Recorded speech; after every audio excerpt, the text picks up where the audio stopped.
It started like any ordinary evening aboard the trading vessel Aurora's Veil. I had been traveling between star systems for months, ferrying goods, passengers, and occasionally secrets. The galaxy had its quiet corners, places where danger was measured in lost cargo or delayed hyperspace jumps, rather than the politics of empires. That night, however, fate would steer me straight into the heart of a storm I never saw coming. I first noticed her in the docking bay of the Arcturus station, a bustling hub near the Orion outskirts. She was slumped against the cold metal wall, her dark cloak smeared with blood and dust, her usually flawless posture crumpled in exhaustion. At first glance, I assumed she was just another traveler in need of help. Her golden hair was streaked with grime, and her eyes, striking violet in color, were half-closed, heavy with pain. "Hey," I said cautiously, approaching. "Are you all right? Do you need assistance?" She didn't respond at first, her breathing shallow and ragged. I slid my medkit from the storage compartment, moving closer. "It's okay. I can help. Just let me." Her hand shot up suddenly, stopping me mid-step. "Don't touch me," she rasped, her voice carrying both strength and an authority I didn't understand. I froze. Even wounded, there was something commanding about her. The kind of presence that demanded attention, that made everyone around her feel like a minor character in her story. "I just want to help," I said softly. Her gaze met mine, and for a fleeting moment I saw pain, not just physical, but something deeper, a fracture of soul. Then she slumped further, whispering, "Please don't follow me." Despite her warning, I knew I couldn't leave her there. Not like that. I lifted her carefully into the small cargo bay of my ship, setting her down on a reclining chair. The medkit came out again. Wounds covered her torso and arms, burns and cuts that spoke of a recent violent encounter. Whoever or whatever had done this was powerful. "I'm capable of treating this," I said firmly. "You need rest, and if you don't let me help, you could." "I don't have time," she interrupted weakly, wincing as she moved. "I have duties." "Duties? What kind of duties require you to bleed out in a docking bay?" I asked, frustration creeping into my voice. For the first time, a flicker of emotion crossed her face, a mixture of exasperation and sadness. Then she sighed and closed her eyes. "You wouldn't understand. I started bandaging her wounds anyway. I didn't know what she was hiding, but instinct screamed that this was someone extraordinary. By the time I finished, the glow of the Arcturus station's lights bathed the ship in a muted orange hue. She lay back, silent, and I expected her to slip into unconsciousness. Instead, she opened her eyes slowly, and I noticed something that made my breath catch. Her eyes now glimmered with a subtle, almost imperceptible aura of command. "What are you?" I asked, barely whispering. She didn't answer immediately. "Finally," she said almost casually, "I rule a galaxy." I blinked. "Excuse me? I am the Empress of the Nivarian cluster," she continued, her tone measured, as if stating her occupation. "A system of over 20 inhabited planets. Billions of lives depend on the decisions I make daily." And yet, her gaze fell, clouded with pain. Here I am, injured, stranded on a station like any other mortal. I couldn't process it. My mind reeled. An empress, injured, needing help from a random trader like me? Somehow, the absurdity of it made her more human, more real. I found myself asking, "Why are you here, hurt and alone?" She looked at me sharply, as if assessing whether I was worthy of her trust. "There's a faction, a rebellion within my cluster. They targeted me during transit. I barely escaped. The truth hit me like a meteor strike. I had stumbled upon someone who controlled entire star systems, whose enemies could crush planets with a single strike. And yet, at that moment, she was just vulnerable. I helped her recline fully and applied a cooling gel to her burns. "You'll need more than this," I said, "but you'll recover faster if you stop moving."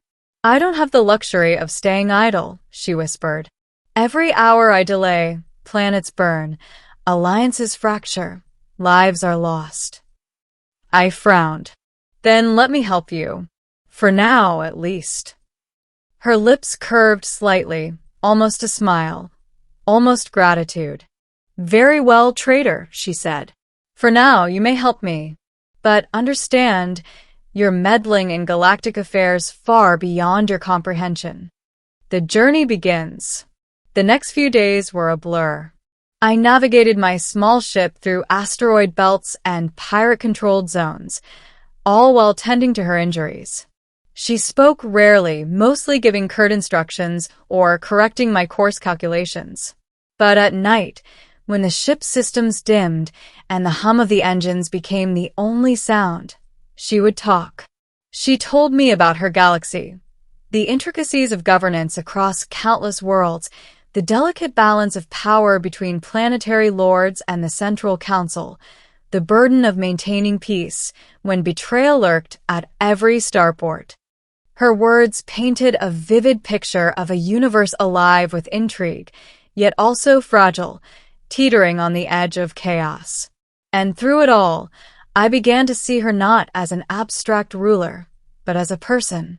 Lonely, burdened, carrying the weight of billions on her shoulders while hiding a deeply human need for care, for connection. "You shouldn't have to bear it alone," I said one night, staring at the stars streaking past as we jumped through hyperspace. She looked at me with those violet eyes, something unspoken passing between us.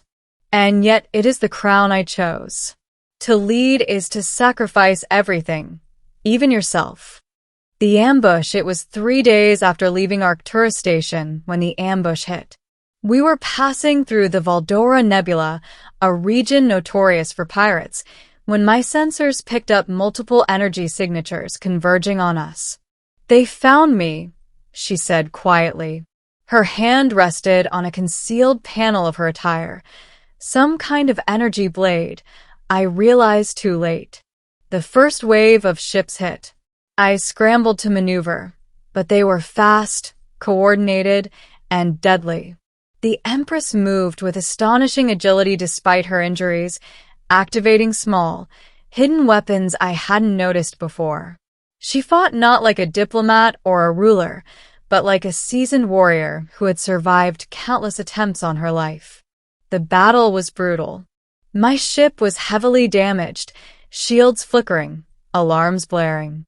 But somehow, she managed to disable the lead pirate vessel with a concentrated energy strike, sending it spinning into the nebula.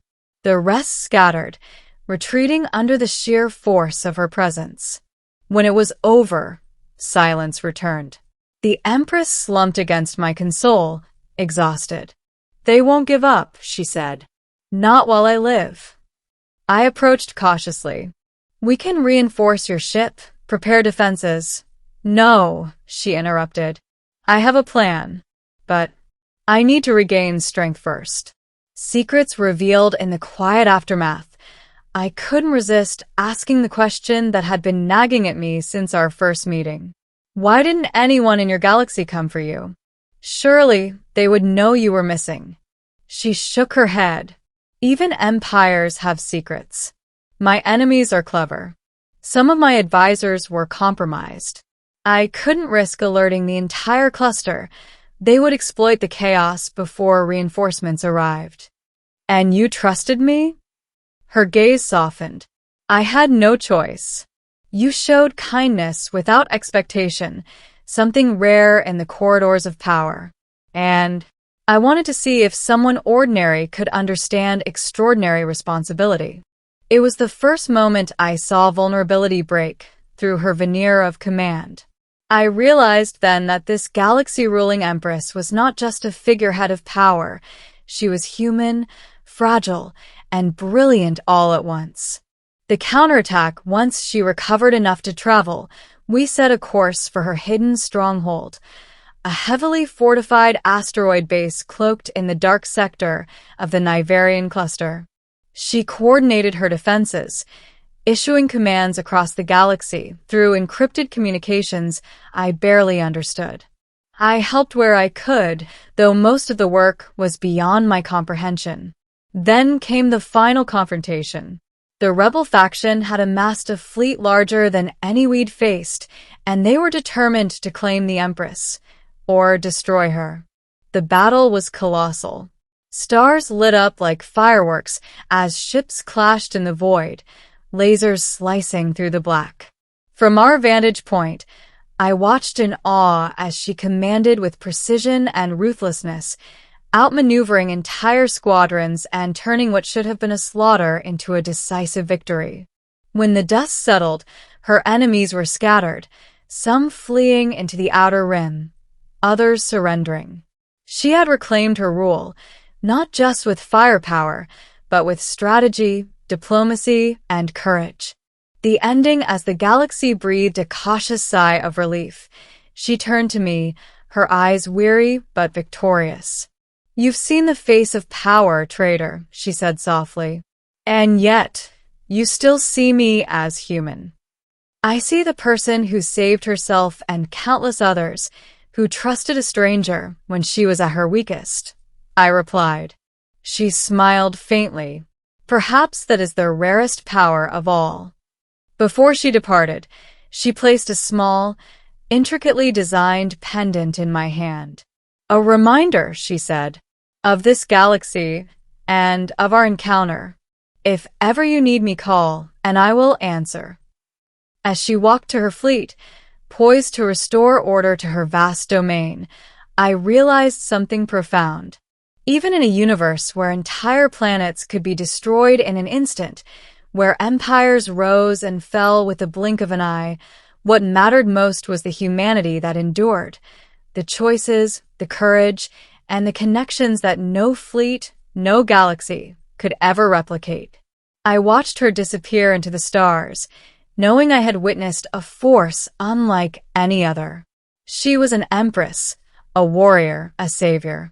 And yet, in the quiet moments when she allowed it, she was also just a woman who needed help. And I had been there when she was injured and had no idea she ruled a galaxy.